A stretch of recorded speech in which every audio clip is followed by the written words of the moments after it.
Hey guys, today I'm gonna show you how to enable Google Assistant on Samsung Galaxy S25 Ultra. So simply open your Google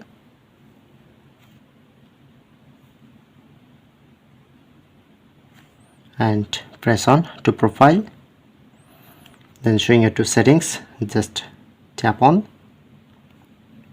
and you get Google Assistant option. Open this,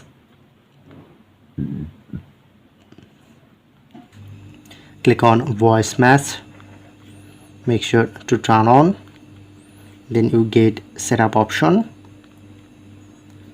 Okay, say hey Google, help me write a thank you note. And the second, now say hey Google, what's the weather tomorrow? And the third step, okay Google, explain how a rainbow is formed. And last and final, okay Google, set a timer for 5 minutes. Okay, all the set. Press on next.